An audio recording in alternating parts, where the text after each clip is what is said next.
That's what I probably would have. If I just had one to write, I'd probably focus more on that. You know, how difficult it is to sort of align when you start being driven by ideology rather than being in the moment and thinking about the impact of what you're doing. Sean, you talked to gamers, I'm sure, over the years. Did you ever get a sense of how many people harvested versus saved, and was there any sort of data? I mean, this is before the days where you get telemetry and data on like what people picked and whatnot. Yeah, I mean, anecdotally, it seems like more people saving Little Sisters. Although, I have a few friends that are. I just harvested every single one. I wanted to see what happened. So I mean, I don't know if that was more, the game developer and them trying to see, what would happen, but certainly for the most part, I think most people. Which I guess is a good thing. It means that maybe people are good at heart. They kind of feel bad. They want they want to save the Little Sisters. So, yeah, I'll say it. The needle sways towards the green there. Time for bed-bye, Mr. B. Hurry, hurry, Mr. Bubbles. Time for bed-bye, Mr. B.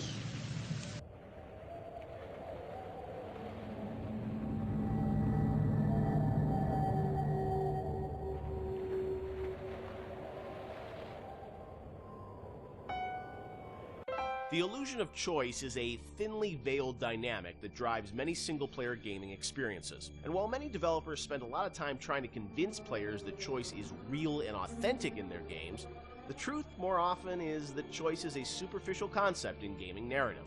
Bioshockk confronted this idea head-on, searing into our minds a innocuous three-word phrase with an unforgettable new meaning.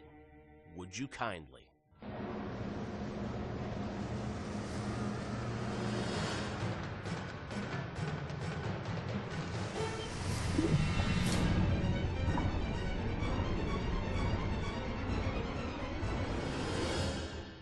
Of course, one of the most memorable moments in the game is the "Would you kindly" phrase and the reveal of how that's been motivating the player throughout the entire game.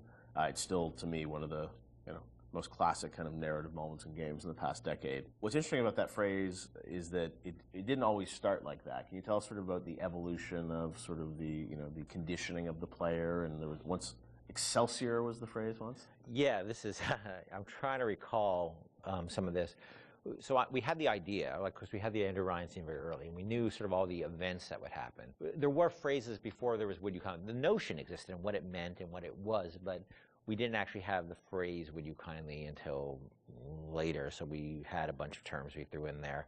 And like "Excelsior" was it for one point. That's probably comes from my Stan Lee fanboyism. Was that like so throughout the game? It would have been like "Excelsior." Just randomly There are some things when you're making games you just sort of throw in as like, we need Sounds something. cool We need Why don't you something head over there, "Excelsior"? and then it sits there for a year. Right. And then all of a sudden you kind of forget it's not good, right? And then until somebody comes along and says, "Dude, Seriously? Yeah. what, Or you meant Excelsior?" it to be like a stub-in. You never meant it Yeah. to actually gain traction, and then you're like, oh crap. But that sense of some phrase or word being repeated throughout the game that you wouldn't really realize its meaning Yes. Until later, that was there very early on. Yes, yeah, and the fact that you would have something that seemed like a non-thing and then came back at you like a freight train later on was there from pretty early. Sit, would you kindly? Stand, would you kindly? Run! Stop! Turn. A man chooses, a slave obeys.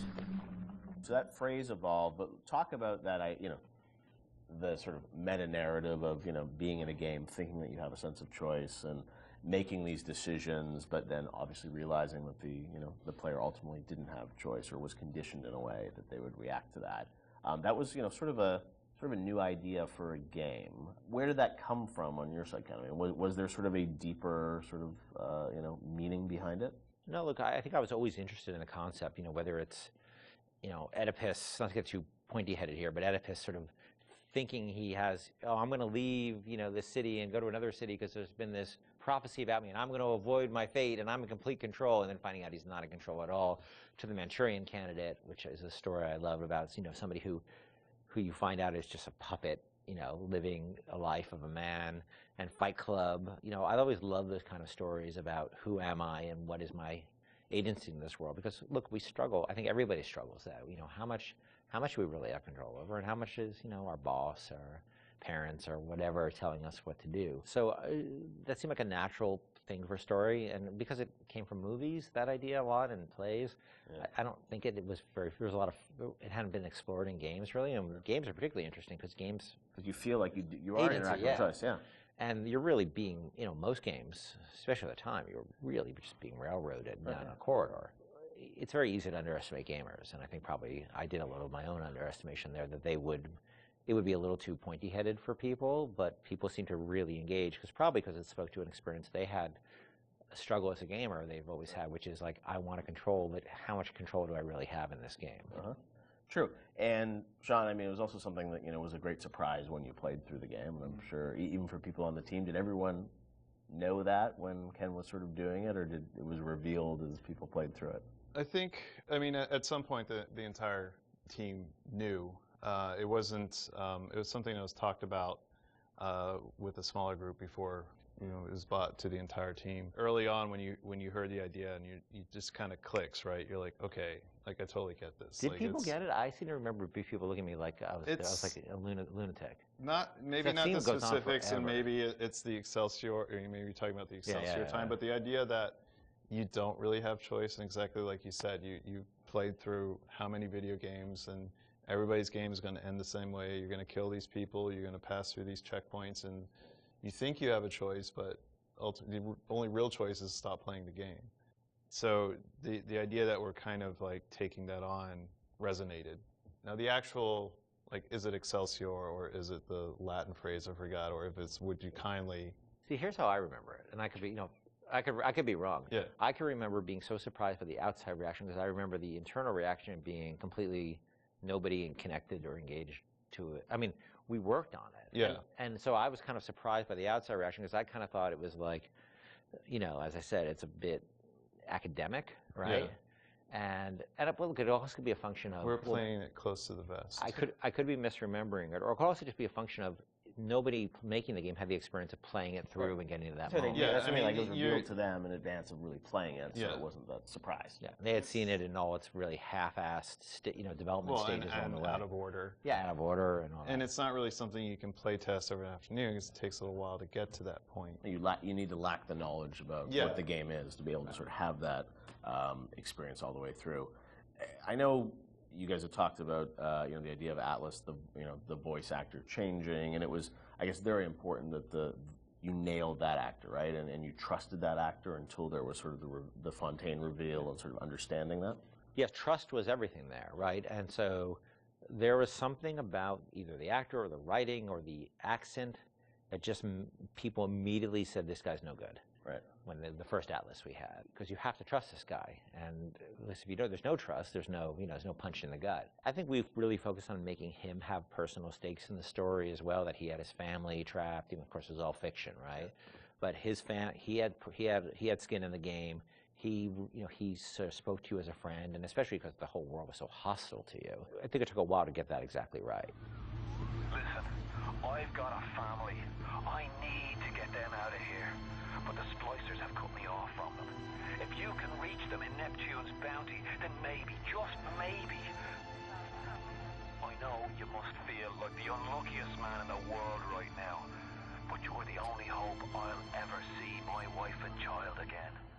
Sean, what do you hope is the kind of lasting legacy of Bioshockk? 10 years hence, a lot of things you guys were doing, have sort of become common now, right? With upgrades and moral choices in games and whatnot. But it was really pioneering work a decade ago. When you reflect on it, what do you hope people remember the game for sort of pushing forward? For me, it's telling a story with the medium and how we used everything available to us to tell that story.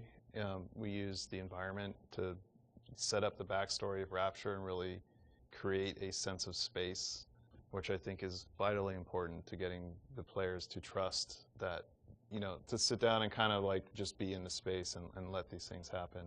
Even the radio logs, the rudimentary animation that we had at the time. I mean, we really sat down with the tools that we had and at our disposal and try to tell a meaningful story.